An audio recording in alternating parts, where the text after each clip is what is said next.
Good morning. My name is General Jeff. I'm a Skid Row community activist, and I'm for the Skid Row community, and I'm also on the board of directors for the Downtown Los Angeles Neighborhood Council.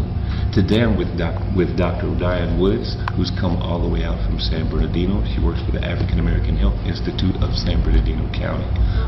We're doing one-on-one interviews to follow up the focus groups that she had in Skid Row in regards to a document that they're preparing for the recommendations to give to the Department of Mental Health in regards to the current status of mental health amongst African Americans throughout the state of California. And I'll let Dr. Woods get more into that later.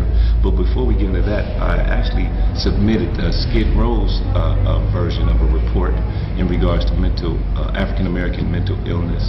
And I want Dr. Woods to respond to my document. So here's the document here. It says, the status of African American mental illness in Skid Row by General Jeff, Skid Row resident, community activist, and board member of the Downtown Los Angeles Neighborhood Council, March 2011. And with that, I introduce Dr. Diane Woods. Thank you, and I appreciate you having me. You know, this is a very interesting topic related to mental health and one's well-being. And the project that we are conducting is a statewide project which will look at reducing the disparities in mental health among ethnic populations. And what's so interesting about the project is the fact that we are going to the population to find out from their perspective what's really important to them and what's critical for them to have a sense of well-being and a sense of balance. Now, what I found interesting in your document is that you took a historical look at where black people are, how African Americans have existed, the laws, rules, and regulations that have actually perpetuated a vicious cycle of a downward spiral for individuals in certain brackets of life. Now, I am not speaking, it appears that when we think of Skid Row, that one would think these individuals are the ones that are down and out, the throwaways in society. Throwaway is not my term. I do not look at humans as indispensable entities or something that's to be thrown away.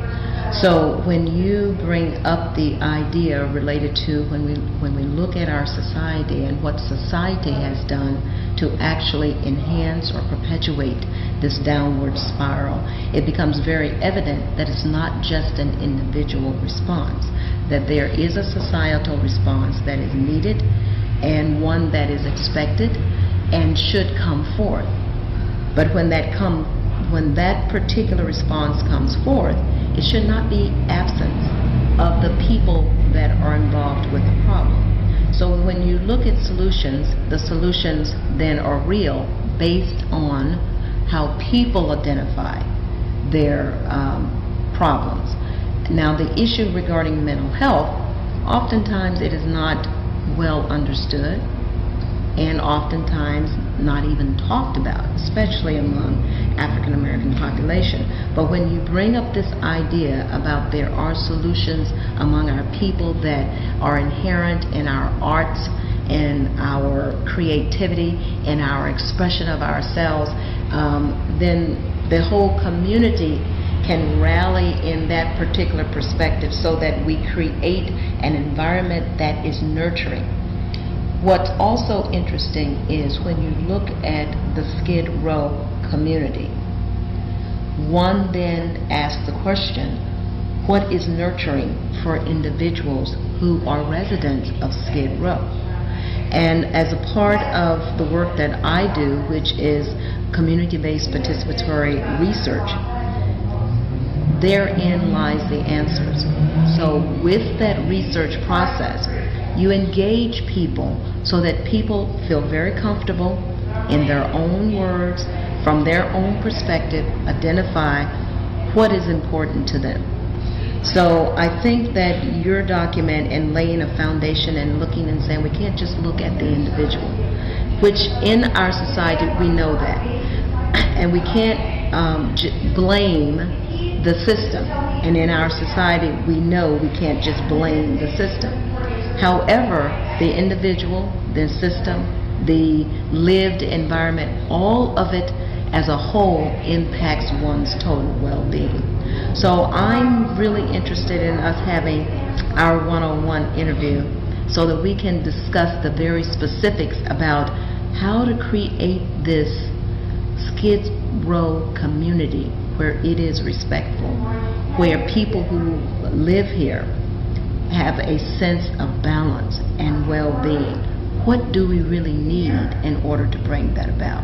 So I'm very interested in talking to the people today. I appreciated the focus groups that we had a couple of months ago, where we had tremendous group interchange. But when we do one-on-one interviews, it allows for very specific questions to be answered, very specific ideas to be created and developed. And on a grand scale, when we put all of this information together throughout the state, we can hopefully come forth with a document that's going to be meaningful to the people.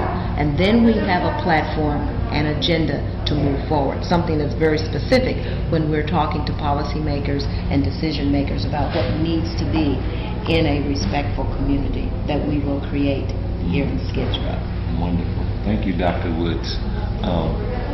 I just want to say, to be clear, that even though my report specifically addressed the African American status of mental illness currently in Skid Row, Dr. Woods' overall report is about all ethnicities and the disparities that we all suffer from. So that includes other ethnicities. So it just so happens that we are African American, and it's easier for us to penetrate into that field first. But we will not exclude any other Latinos, Asians, and any other ethnicities that will be a part of the overall document. So I just want to give that disclaimer out there so it doesn't seem like this is just, we're just railroading this to only touch on one aspect. With that, I want to say thank you. Before you close, I'd also like to add the report that we have been commissioned to bring forth from the Department of Mental Health is so divided that it would naturally involve 5 major ethnic populations. And so when we talk about the clarity of what a report is going to have in it, there will actually be an Asian Pacific population report, a Native American population report, a lesbian, gay, bisexual, transgender population report, a Latino population report, and an African American population report. So there will be 5 population reports. Each one of these groups actually are working with their particular population, so that when we finish with the population reports, we will then integrate them together into one strategic plan for the state of California. So it will be reducing disparities related to mental health for the state of California, a strategic plan for the state of California. What's really, really unique about this particular process is, as I said earlier, it engages the people and allows people to define from their perspective what good mental health would be, what would be valued within their population, what the system needs to have in place to be responsive to their needs, and then how that the state of California then can work to create this entire system that is culturally based. And quite frankly, there's not another state in the United States that has actually done this process or produced this level of document. So we have national support, attention of the nation. It's an international attention also. And when we roll out our African American population report, we clearly expect to disseminate that report to anyone and everyone who would like to have a copy. We will have a comprehensive report, an executive summary, a very short 2-page report, DVD. It will be available online, Facebook, multiple ways so that people can be able to use that information in creating programs, initiatives, and would also have resources. Now that's a strong clue too, because within our community, many times we are not aware of where the resources are and how to access those resources. So even when the resources are there and people are attempting to access them, sometimes they have choices and they're not sure as to which choice would be there. So in our report, we will have it laid out so that one could understand and one would have the contact information, and also we have recommendation for those who are providing those services, how they can be more culturally responsive to our population. And that doesn't mean that we're talking of other people who are not of African ancestry.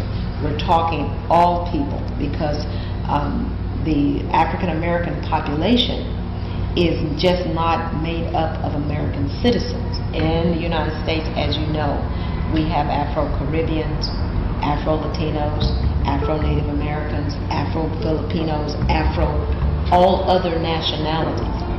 So our report respects the nationality of people and embraces where we can come together and share that basic foundation of being people of African ancestry.